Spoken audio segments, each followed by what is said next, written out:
नमस्कार, आपण पाहता हिरकणी न्यूज.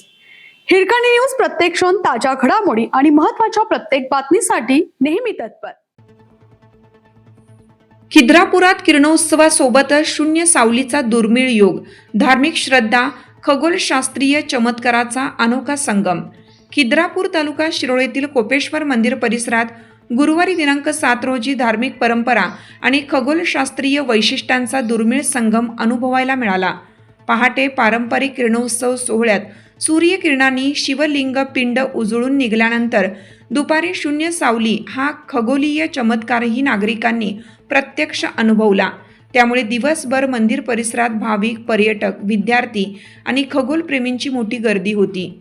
पहाटे सूर्योदयाच्या वेळी सकाळी 6:33 मंदिराच्या प्रवेशद्वारातून आलेले सूर्यकिरण थेट गाभाऱ्यात प्रवेश करून शिवलिंग पिंडावर पडले. पारंपरिक किरणोत्सव सोहळा भक्तिमय वातावरणात पार पडताच उपस्थितांनी हर हर महादेवच्या घोषणांनी परिसर दुमदुमून टाकला. मंदिराच्या स्थापत्य रचनेतील अचूकता आणि प्राचीन भारतीय वास्तुकलेचे वैशिष्ट्य यावेळी पुन्हा अधोरेखित झाले.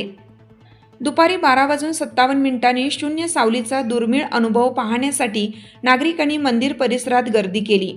सूर्य पृथ्वीच्या अगदी डोक्यावर आल्याने काही क्षण उभ्या वस्तूची सावली पूर्णपणे नाहीशी झाली. विद्यार्थी, खगोलप्रेमी आणि नागरिकांनी काठी, बाटल्या व विविध वस्तू उभ्या करून सावली निरीक्षणाचे प्रयोग केले. काही क्षण सावली अदृश्य झाल्यानंतर ती पुन्हा विरुद्ध दिशेला दिसू लागल्याने उपस्थितांमध्ये आश्चर्य व्यक्त करण्यात आले. पृथ्वीच्या अक्षाच्या झुकावामुळे आणि सूर्याच्या भ्रमणामुळे वर्षातून 2 वेळा शून्य सावलीची घटना घडते. महाराष्ट्रातील काही भागात मे महिन्यात हा अनुभव पाहायला मिळतो. खिद्रापूर परिसरात ही घटना स्पष्टपणे दिसून आल्याने नागरिकांमध्ये मोठी उत्सुकता होती. धार्मिक श्रद्धा, प्राचीन स्थापत्यकला आणि खगोलशास्त्र यांचा एकाच दिवशी अनुभव मिळाल्याने खिद्रापूर येथील कोपेश्वर मंदिर परिसर गुरुवारी विशेष आकर्षणाचे केंद्र ठरला. आपल्या हिरकणी न्यूज चॅनलला लाईक करा, शेअर करा आणि सबस्क्राईब करायला विसरू नका आणि रहा अपडेट.